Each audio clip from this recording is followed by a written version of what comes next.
Hey Paul, this is Keaton Everett with ABC, going over your pitching video from camp. We're going to go through and kind of look at a few spots and kind of break down your mechanics at a couple spots that we like to look at. We like to look at, where you're setting up, where are you breaking your hands, how you're starting dictates so much about how you're finishing. So we're going to look at and make sure that you're in a nice, powerful starting position. You're in a nice position where you're getting consistent. Where we're breaking our hands, we need to break our hands at the same spot every time. We need to break our hands at over the rubber at the same spot. We need to get our hips in the right position to really drive down the hill. So that's what we're going to look at first. And it's just so important of how we start is going to dictate how we finish. There's a lot of problems that arise within the first couple frames of your pitching mechanics, that we can kind of see.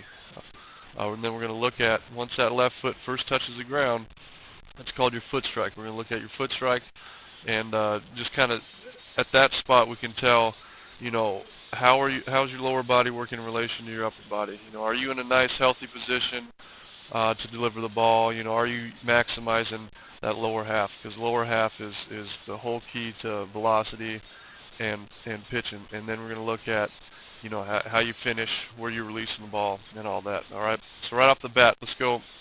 Just look at your setup. All right. From your windup. All right. Everything's good from the windup. Basically, what we don't want to see are a lot of movement with your head. You don't want to see you stepping to the side a bunch.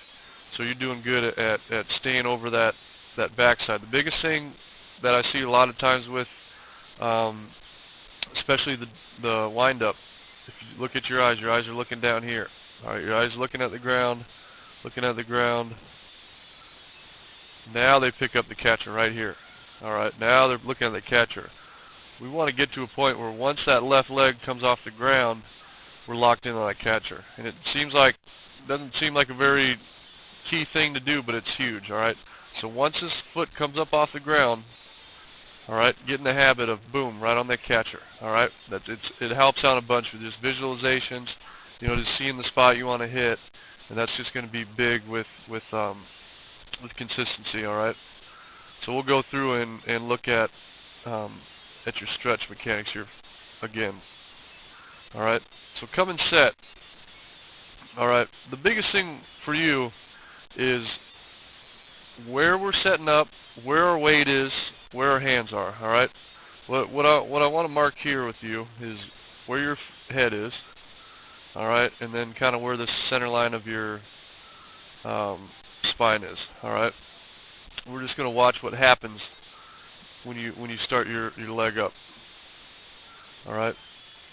So you can see how you're starting forward right off that bat. You're not loaded up on that backside. All right. And you can see your head kind of shift backwards down that box. You can see it in that box. You can see it kind of shift backwards here. All right, what we got to do initial setup is we got to take all your weight and we want to distribute it to the inside part of this knee, to the inside part of that back foot, and just load up this hip. All right. We don't want kind of a 50-50 set. We want to make sure that we're loaded up on that backside. We're at a point where we don't go backwards at all, and all you need to do is just shift your weight backwards. All right, we don't want to see a shift here with your spine. We just want to see you take that body and just shift it backwards a little bit. All right. What that's going to help is that's going to move this foot to close it off with that back foot. Then your leg's going to be somewhere around shoulder width apart. All right, when we're so far out front here, that doesn't allow you to load up that backside properly. All right, so then when you come up, you're going to be more apt to rush forward. So you're going to see yourself start to go forward before those hands break. So you can see in this position, this back leg, you're already leaning to go forward. All right, we want to make sure that we're loaded up on that backside at a balance point before we start forward. All right, and all that's going to do is that's going to get you to a spot where you're consistently breaking your hands. You can see here your hands are starting to break. We want to try to get our hands to break right as that front leg's starting to go down. So So you're just rushing a little bit out of the gate. All right, you're getting yourself in a really good position hips-wise. All right, you got a nice closed-off leg. It's over that back foot. You're just already initially leaning down the hill. All right, so just try to get to a point where you're staying over that backside a little bit more. You know, you should be able to do a drill where you start your delivery, you come up, you come set, you get this leg kick back where you have it, and you can hold this position. You know, and just get to that point where you bounce over that back leg, and then you start your delivery. We're not saying to come and pause during the game, but you just got to figure out what that balance position is to lock that in before you even start your motion. So now you're locked up on that backside, everything's ready to go. You lift your leg up. Once that leg gets to its highest point, then boom, you're going down the hill. That'll help with consistency a lot, all right? So through your delivery, you're doing a really good job at leading with your hip. All right, you see that hip kind of driving down the hill. You're getting good distance. Now, one of the things that you're seeing is because you're kind of rushing, is you're seeing your body, upper body, trying to make up for that, and you're seeing that lean backwards. We always want to try to see a straight to a little bit back spine position. We don't want to ever see this ear over that knee. You know, at max, that ear is going to get over that right hip. So your body's just trying to make up for it and kind of lean back, which takes away some power from this lower half. All right, you're doing good at getting that glove out there.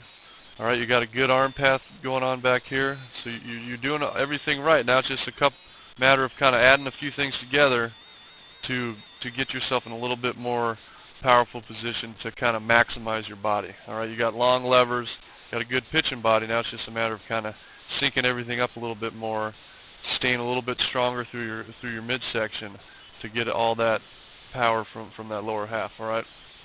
So then through foot strike. So now we're going to look at when that front foot hits the ground. Now you're kind of on a frame with that foot, but it looks like it's about right here. Okay. So again, classic snapshot of rushing is you can see how your body's angled forward. All right. And you can see front side's already starting to turn.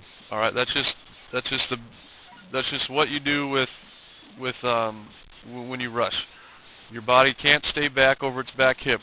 At this point, we'd want to see you straight up, that ear over that back hip, and then you're back in this position here with your arm, and then this elbow hasn't rotated down yet. You know, if you had your elbow hadn't rotated yet, so you're at this position. You have a good sense of your torque right here, so you see that back foot coming up at foot strike, which is good. Now it's just a matter of staying back longer, so you can keep that front shoulder closed longer, so that this hip starts before that upper body. All right, and you can just see it kind of rotates at the same time. We want to try to get that hip going before that upper body, so you're just rotating a little bit early. All right. But the biggest thing with that is just because you're rushing right on the gate, all right?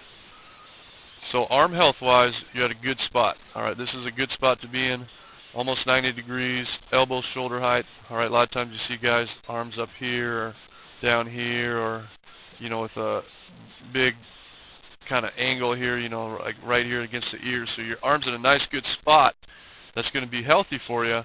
Now it's just a matter of staying closed longer, driving down the hill quicker in your hips, but all that starting is starting over the rubber. You got to make sure that you're starting more over that and breaking your hands over that back rubber before you're getting going. All right, and you're finishing through your legs really well. All right, you're seeing that your head's down over that front foot. You're driving through the ball.